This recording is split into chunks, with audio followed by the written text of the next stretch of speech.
Hi Neha, nice to see that you've sent us your first set of essays. Great job. Let's take a look at what you've written here. The first one is about schools, whether they should educate or whether they should be more entertaining. Here's what you said.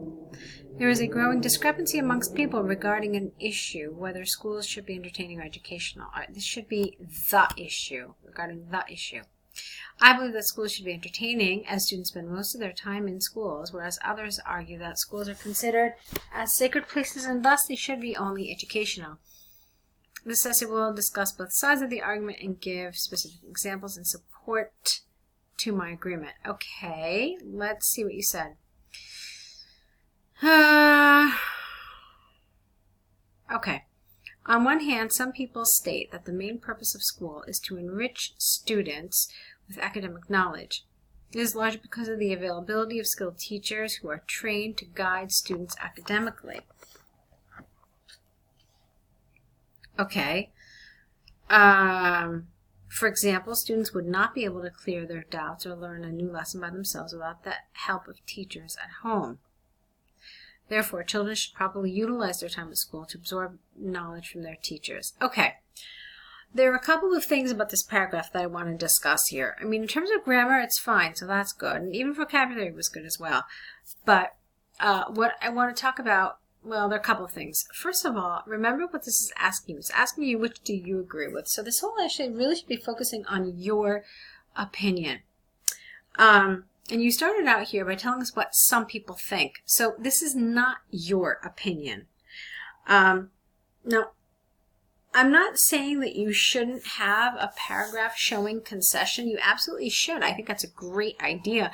And it certainly makes the argument sound more mature and more well-developed. So I absolutely agree with that. But you have to frame it in such a way that it sounds like you can see both sides of the issues, not that, you're concerned with what other people think. So here's what I mean. On the one hand, the main purpose of schools is to enrich students with academic knowledge. Okay, so here you're presenting it as your viewpoint, as you can see that there are two sides of the coin and there is validity to both of them. That would be more appropriate because, again, here they're asking you which side you agree with, and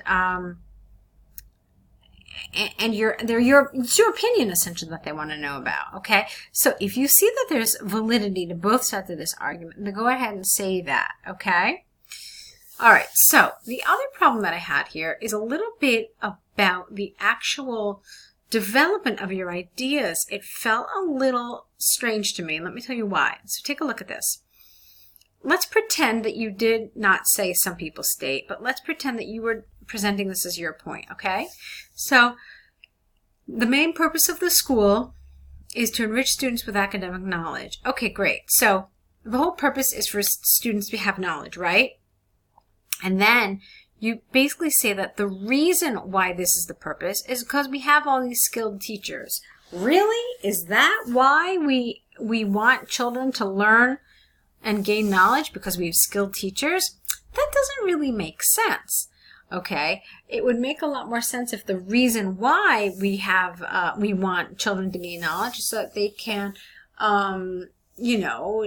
further our society and further our economy and become active members of the world. And okay, but to say that this is the reason because we have a lot of teachers, that's why we want them to learn, that doesn't really make sense logically. Okay, and then here I didn't understand this. What are you talking about? That without help of the teachers at home?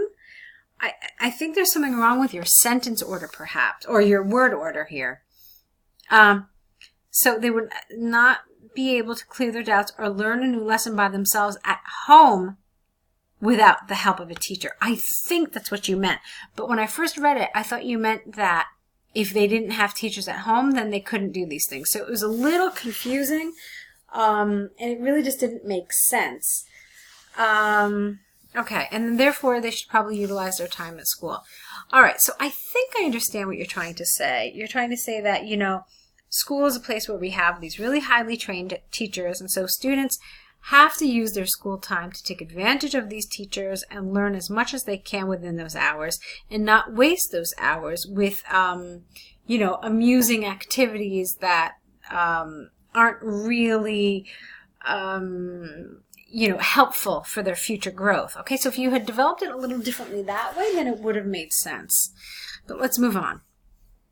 On the other hand, some people and again, we don't care what other people think. Okay, so you could just say, on the other hand, schools should add entertainment activities to the curriculum. This is not it. This is due to the fact that children would be drained. No, we don't say drained out. It's the wrong word. With traditional teaching techniques, which is listening to tutorials and classes for long hours continuously. For instance, I think you mean that children would be drained, or you could say that children would be exhausted, or some other thing, but not drained out. For instance, a recent survey on educational institutions from students of Harvard University, capital U,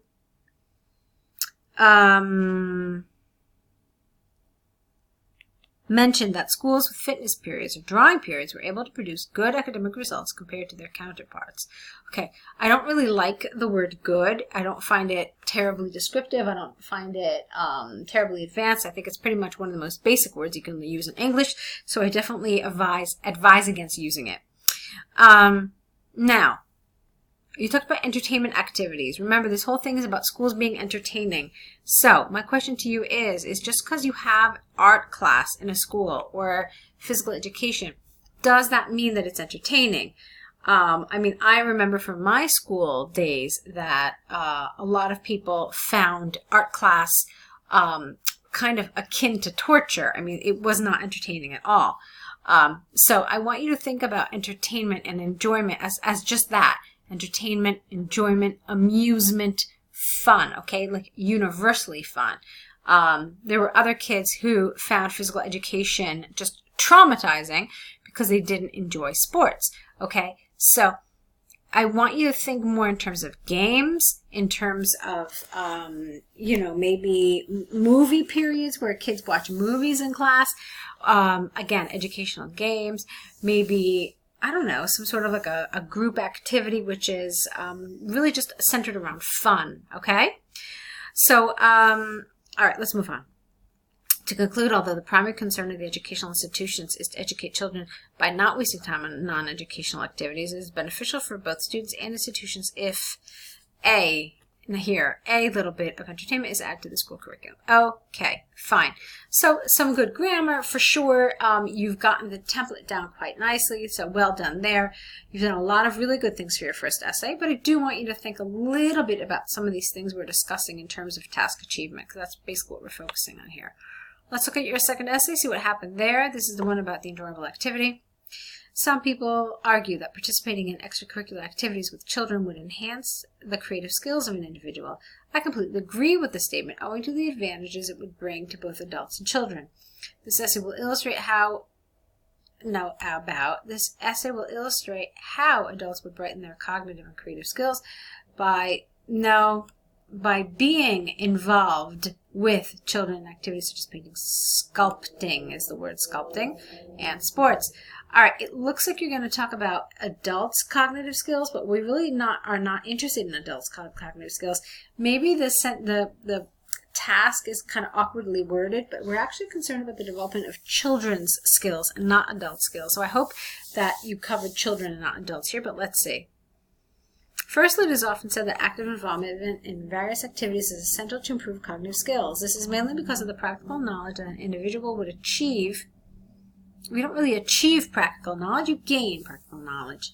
By taking part in activities, you don't need a comma here, which could not be gained by reading books. For example, participation in creative activities such as painting, sculpting, and stitching benefit an individual with experience, which in turn that's the wrong word, which contributes, I think is the word you really mean here,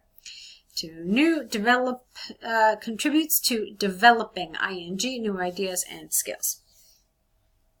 Hence, it is understood that experience with children improves creativity.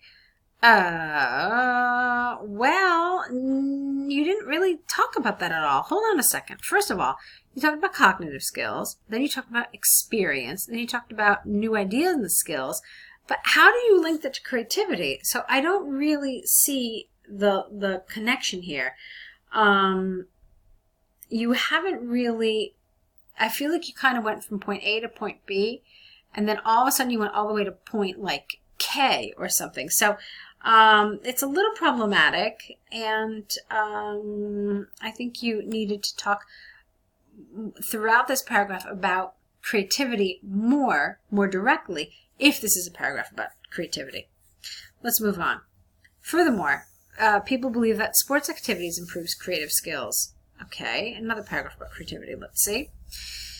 This, not it, this is due to the fact that active participation in sports would enhance the physical health of an individual, which stimulates, hold on, so get rid of the comma, and which stimulates, because it's active participation, stimulates brain cells and excitatory hormones that help to develop creative skills. A recent survey by Harvard students on middle-aged people mentioned 80% of people who participate in extracurricular activities are more creative than their counterparts. Therefore, it is proved that creative skills are improved, okay, with active participation activities with children. Okay, again, here it's really clear that you're talking about this skills development in adults and not children. So that's a little bit of a problem. But even a bigger problem for me is that this really felt like it was all about creativity. Although, okay, I'll go with you here about your ideas, but then I don't really know what this one is about. Is this one about skills? Because if it is, you're talking about skills, and then you're talking about, let's say, new ideas and skills, and then you start talking about creativity. So that paragraph really confused me. I just didn't know what was being developed in that paragraph. I mean, what skills are you telling me that children are developing? So that was really baffling. Here you talked a lot about creativity. In fact, I almost feel like you used the word creativity really quite a bit, didn't you? Let me say creative skills. Creative skills again, you used it twice. And then here a third time, yeah, so you did. You used it a little too much. So twice creative skills, then 1, 2, 3 times creative skills? No.